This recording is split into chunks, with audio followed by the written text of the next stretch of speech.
My name's Meera Dattani. I live in London and I currently work as a travel journalist and travel editor. I was born in East London in Barking Hospital, and I grew up in Chadwell Heath, a small London town between Romford and Ilford in Essex. Both sets of grandparents migrated to East Africa first from India, from Gujarat, in different ways. And set up business and family life in Uganda and in Kampala specifically by the end. And then, of course, in 1972, Idi Amin issued his decree for all Ugandan Asians to leave. And so that is why both sets of grandparents ended up settling in the UK. I know they were long journeys by sea at the time, so leaving from one of the Arabian seaports and then into Mombasa. I know on my father's side, my grandfather arrived first, because often that's what happened. You came over to work in a business, and then you would perhaps bring your family over. And I believe my mother's father, my maternal grandfather, who I never met, he died very young, also did the same. So my maternal grandmother also came over to Uganda a bit later. So what I know about that journey was just that it was long, but it was common. A lot of people from a lot of Gujaratis did go to East Africa because of British Empire and wanting to establish, business and in their colonies. So there was a lot of movement. Approximately, when was this? My paternal grandfather came over in the 1930s, I believe. Yeah, that would make sense. Because the eldest siblings were, born in the early 1940s. So, he came over around the 1930s, and then my grandmother would have followed after that.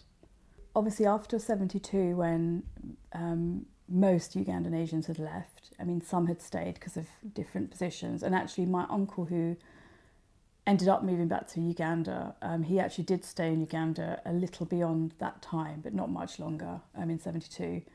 But when there were requests for Ugandan Asians to return, and there were promises that people could get their properties back, then I think in our family it was kind of encouraged that somebody go back and try and do that. So that's when my uncle first started considering moving back to Uganda. So sadly my uncle that uncle is not around anymore. But that's what I know, that he went back fairly early, and the family house didn't come back immediately, because when I went to visit I went for the first time in 1989, and it was my mum's first visit back since 72. And we didn't have the family house in 89, but my uncle, my aunt and my cousin had been living in Uganda for a number of years. So, and we saw the family house from across the road, and it was still occupied by the military. And I remember, because we tried to sneak a photo, which we did get, but they saw us and immediately raised the rifles, and we kind of raced away in our car. So I think the house actually came into ownership in the 90s. So, it took a bit of time. To ask you a question about, obviously you probably didn't get a chance to talk to your grandparents or even your mum or your dad. This sense of belonging in Africa, did they feel that they belong to Africa or they belong to India? Yeah, that's a good question. I think they both have very different stories. So my dad actually was sent to boarding school when he was 12 here in Surrey. So he had his childhood in Uganda, but those, what I would class as your formative years, your teenage years, he was spending maybe just summers in Uganda, and maybe not even every summer. So my dad has much more affinity in a way with a lot of British culture, because he grew up here in a way. My mum and her family, my mum's side, they're much more connected to Uganda partly because the uncle that lived there is my mum's brother. And so there's a lot more talk about Uganda, a lot more kind of memory sharing, a lot more nostalgia. And I think because we've managed to keep that link through that family and being able to visit, it's a bit different. Whereas I don't want to speak for anybody, but on my dad's side, because my grandparents had to leave, well, in fact, they were in the UK holidaying in 1972 when the decree was announced. So it was decided by the children really that it's better they didn't go back. So they'd effectively just left their property and their business like you would when you go on holiday here, and just never ever went back to it. So I think in a way there's a lot more, well, there's trauma on both sides, but I think the ways that people left were so different. So I don't know. I think it's really hard to say what they feel, but I think most of us feel everything. Like when my mum is in India, I feel that she feels so at home there. But then a lot of the talk is not about India when they're talking about the past, because she didn't grow up in India. So I think culturally, when you go to Gujarat especially, but just anywhere in India, you know that is where you're originally from, but your childhood memories are nothing to do with India. She didn't grow up in India, nothing. So then it's all Uganda. So it's a real mix, I think. So I work as a freelance travel journalist. I write for a variety of publications. I also am a travel editor on a publication called adventure.com. And then I do some sort of speaking and panels and run webinars and training for travel writers. Good. Yeah. Good. Okay, now I want to ask you this question about how do other people see you in respect to your community? Do they call you foreign based on your skin color or your dress code or your views on society and politics or attitudes to family values? And do they see you as different to the majority of the population? Okay, so how other people perceive you? Okay, so when you say other people, do you mean like anyone who's not Indian, basically? Yeah. I think that's a really hard question, because there are so many different types of people who are going to see me how they see me. So I honestly believe there are some people who, when I say they don't see colour, I think they either know me and they just don't view me as, you know, the Asian friend or the Indian friend. It's just way past that. Whereas there will be other people where that will be the first thing they see, which is fine because it's an obvious trait. So God, I think that's really hard, because there isn't like one way that other people who are, say, not Indians see me. I've definitely been made to feel, different or foreign in certain situations, but I wouldn't say that for me personally is the overriding experience that I have. Maybe because I kind of go through life not always through that lens, even though I'm very proud to be Indian and Ugandan and British and a woman, and brown coloured. Like, I like all those things, but I don't necessarily go through everything I do, through every feature I write or every interaction I have thinking that is who I am. Like, I'm just doing life, So, that's the reason I'm finding that really hard to answer, because if you said like how, specific situations maybe, yeah, I could say, but I don't know all the different people I meet, how they're really viewing me, what are they seeing. Do you feel your background or your upbringing shaped you, and any challenges or struggles over the years settling in this country?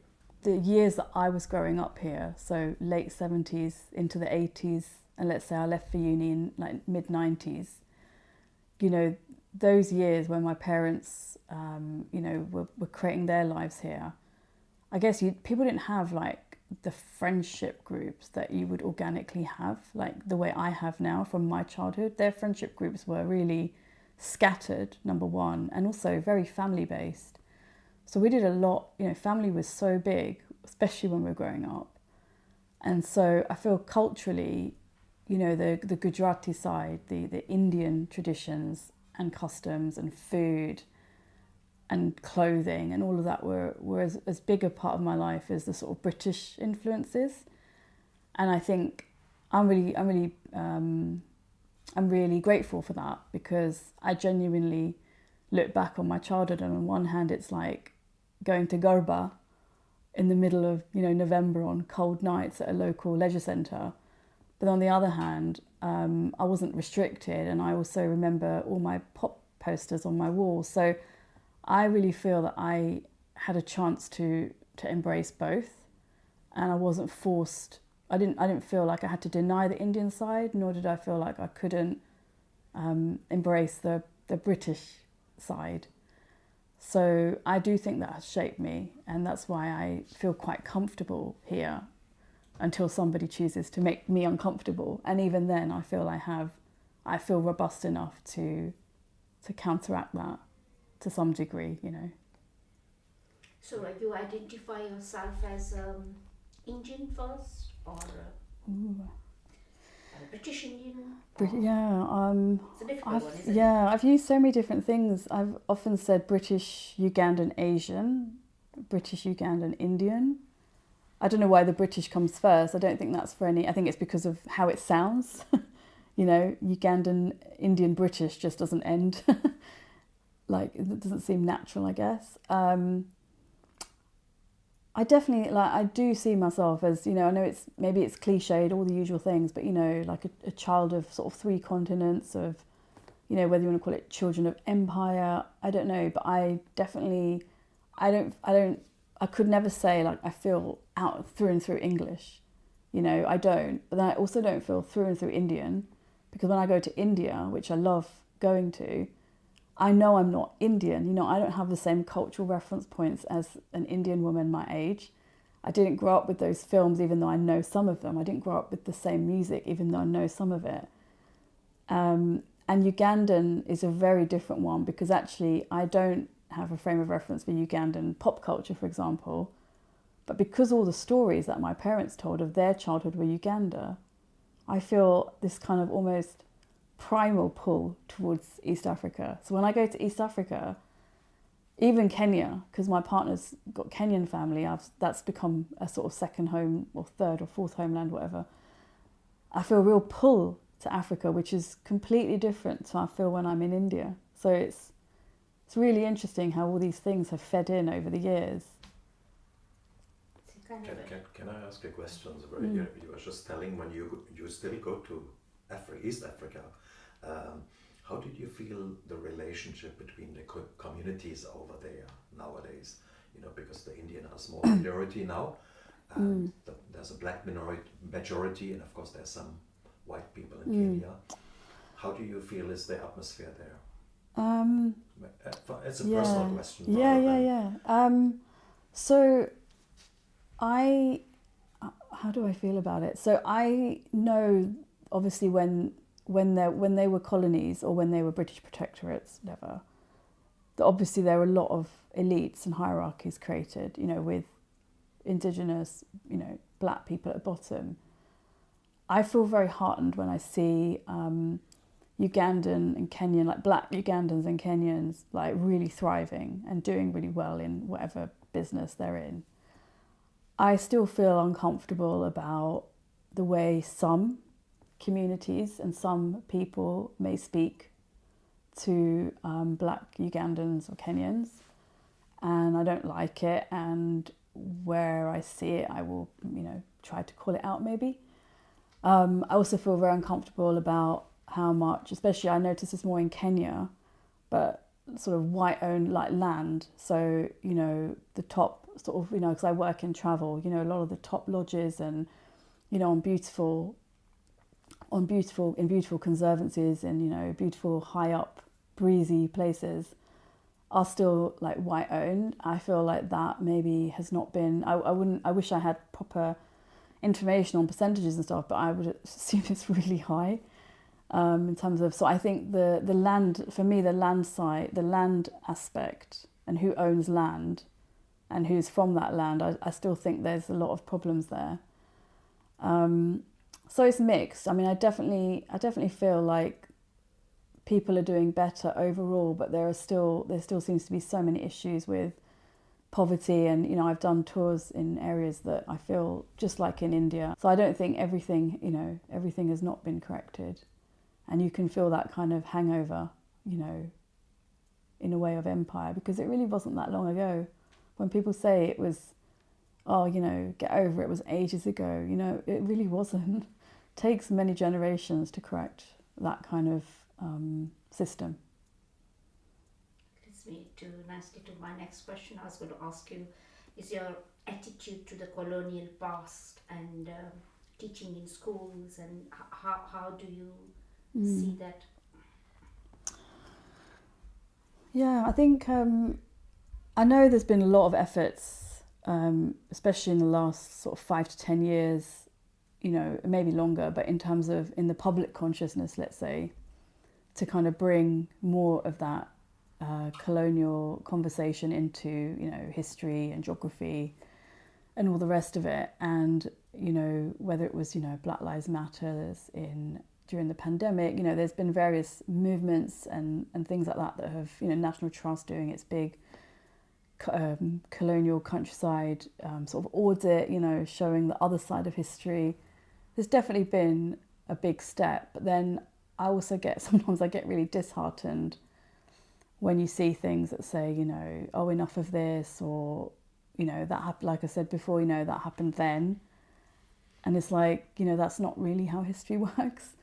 And it's not, you know, when you hear rewriting history, it really annoys me. It makes me angry, because history's there to be constantly interpreted and looked at, and there isn't like one definitive interpretation, you know, you have to keep looking and learning.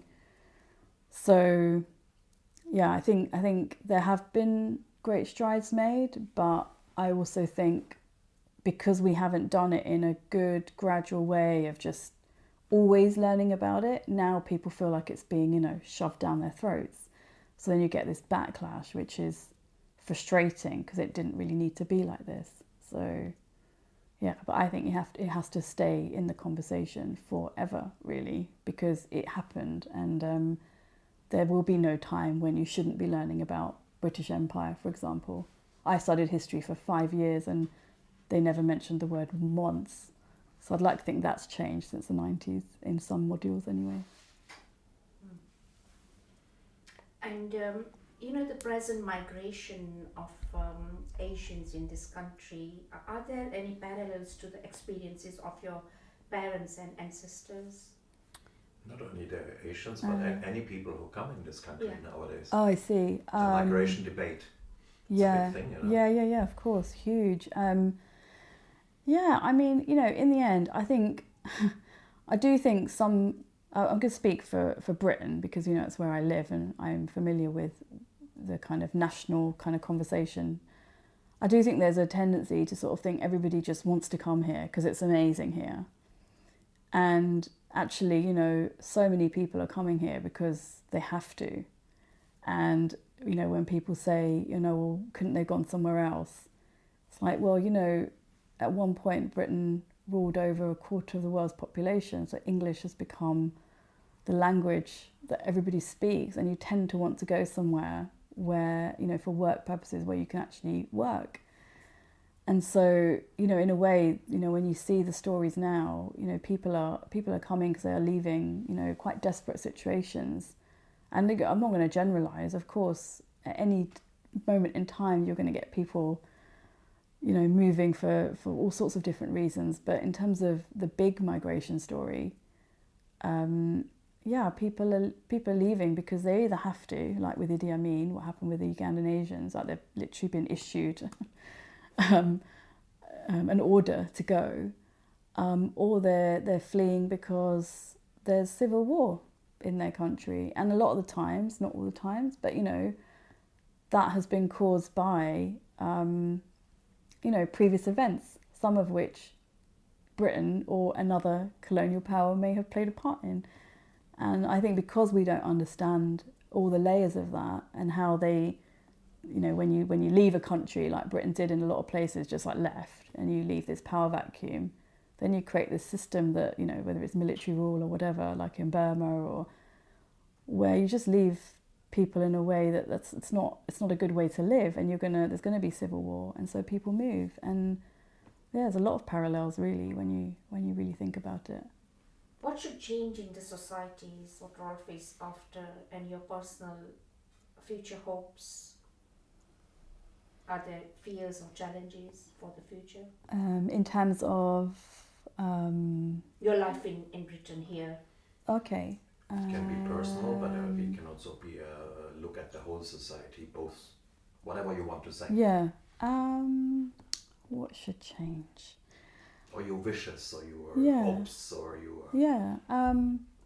Well, you know, I do think, you know, knowledge is power. So I think if there is a way for, you know, what's happened in the past, whether it's, you know, colonial history, you know, British history, you know, if there's a way for that to just be better known, be part of a national conversation without there being blame and things. You know, this just happened. You know, you didn't do it, but just learn about it and accept, you know, what happened. I do think that would lead to better understanding in society of, for example, why Britain is so multicultural. You know, there's a reason.